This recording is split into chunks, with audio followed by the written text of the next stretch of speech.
on there. Joby Houghtaling joins us. We're talking about the NMMI Bronco Bowl game, or National Playoff game. And it was on CBS. Everything's online now, Joby, as you know. So it wasn't on the Paramount Plus, which is the CBS Entertainment subscription, right, for the movies and the TV shows. And it wasn't on, I forget how I finally got to it, but I had to borrow my mother-in-law's satellite login, and I was able to, it was interesting. I was able to bring it up and watch it, but I forget, I had to authenticate my,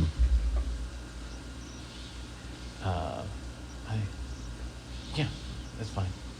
It's a delivery. I saw that being dropped off. Yep. So, yeah, that's cool. It was on one of the CBS things. I had to authenticate it with my satellite login. And once I finally found the right website to authenticate, go to this website, enter this code on your computer, and then start watching blah, blah, blah. Once I finally figured out which one to authenticate and go with, then you were able to watch. I was able to watch it, and I mean, up on the big screen, 65-inch, HD, 4K, Ultra, whatever you got. And it was, it looked great. It was fantastic. I really enjoyed watching it. So congratulations to national champion NMMI Broncos. They put a hurting on that Iowa Western team. So.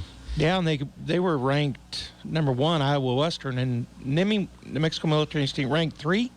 2. Or were they 2? They were the 1-2. Mm-hmm. And it was the first time, according to this article here, since 2013, that the number 1 seeded team did not win. Oh, wow. So they always win. They always win. Yeah. So.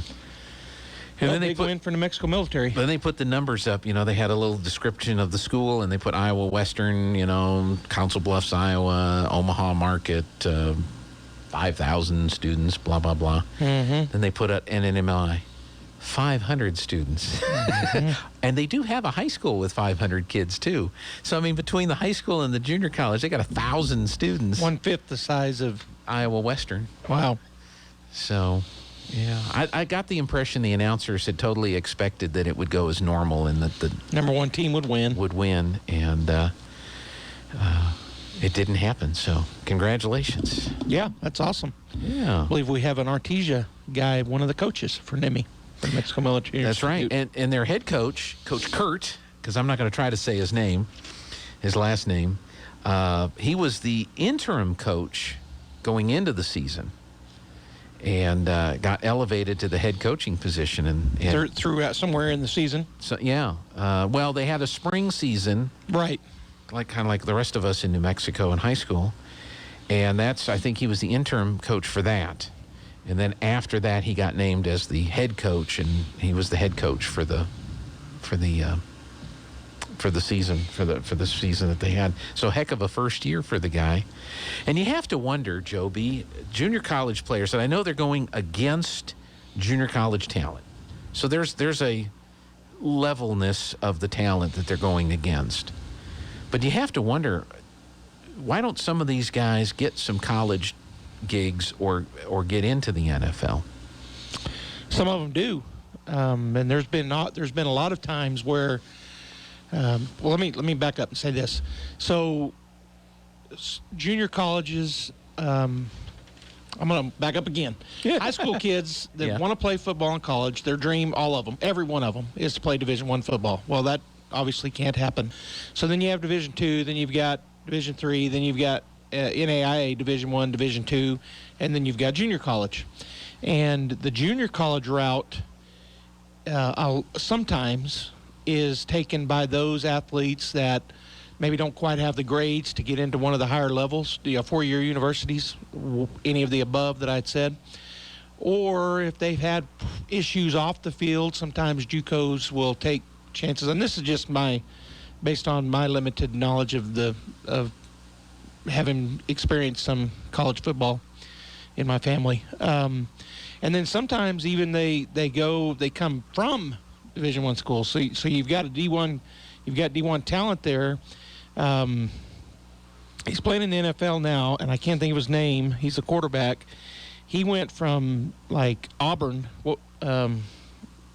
His name's escaping me, and everybody would know who it is. He went from Auburn to a junior college, I think Bliss Junior College in Texas. He got in trouble, had some issues at the university level, and went down. They won the national championship when he was there. You talking about Blinn? Blinn. Yeah, because they played NMMI this year. Yeah, Blinn won the national championship. This was a few years ago. But that was an example of, I can't think of his name. He's the quarterback that wears crazy outfits now when he goes for his interviews. Yeah. I think he plays for Carolina. Anyway, so yeah, the junior college route is a good way to go. You know, I give you an example. My oldest son wanted to play college football and did. Played at the D2 level and then also at the NAIA Division I level. And I think he told me one time that in hindsight, because he did not get the Division I offer, New Mexico military had offered him to play there. And I think he said in hindsight he wished he would have done that route. Because what it does is a lot of those players and a lot of those kids, the young men on that team are going to go, they'll get offers. Not a lot of them, but some of them. Right. To play Division I football. And that's kind of it's almost like a farm league. I mean, junior college football. And Josh and I were talking about it one time, and I think he, in hindsight, looks back on it, didn't get the Division I scholarship, had multiple D2 offers and others, but he thinks maybe he should have went there, kind of honed his skill, got some college experience, because a lot of times they get players that, like I said, just miss or don't get that D1 offer, and they'll choose that route knowing that if they do well, because colleges will go and get from JUCOs because they're bigger, stronger than they were in high school. They've got college experience now. And a lot of times you walk into a junior college and you start right away. Yeah. So a local young man that did that, now his name's escaped me. He was from Hobbs. He was a quarterback at Hobbs a few years ago. Now the last 2 years he's been the quarterback at UTEP. So he went there. And his mother's actually from Artesia. And why I can't remember any names this morning, I don't know why. But he played against Artesia. He was the quarterback. He led the state throwing, had a big career at Hobbs. And then went the JUCO route. Went to New Mexico Military Institute. Started there, split time as a freshman. Maybe both freshman and sophomore. Well, I say freshman and sophomore year, their first 2 years in college. And then UTEP offered him. He went there and he started for them, and he's played for them the last 2 years. So that happens a lot. Yeah, it does happen a lot. And then one of the commentators during the broadcast, when it started out, I think they were expecting Iowa Western to dominate. Right. And obviously when it's 31-0 at the half, the other team's dominated. So all these things that you said you were going to say about their black hole defense or whatever it was, you just throw that out the window. And hey, this NMMI team isn't that bad. And they were, one of them made the comment, they said, I wonder why the New Mexico State and UNM don't do more recruiting in New Mexico, some of these players. Yeah, because a lot of the players on the Broncos are from New Mexico, I think. Oh, yeah. And I think it's a really good question because you look at the struggles of UNM and MSU. Our two D1 schools. Yeah, and they just are perennial terrible teams. And that you see some of the talent that's available that might come from that. So, but you had the quarterback, Pavia.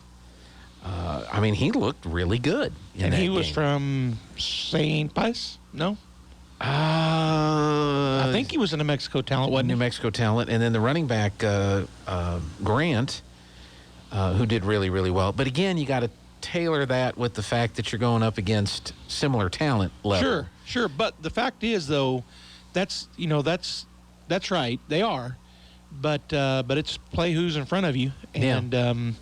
And so they did really well. Yeah, I mean, you put him up against a D1 defensive line, but he's going to have D1 offensive linemen. That's so right. It's all pretty equal. I mean, anybody that can get a scholarship to play college football, any level, is good. Was probably the best at their high school. That's right. Even coming out and going to a junior college, which for high school kids, a lot of them think that's just like I'm not going to do that. I've heard it over and over and over. I've heard high school kids say that.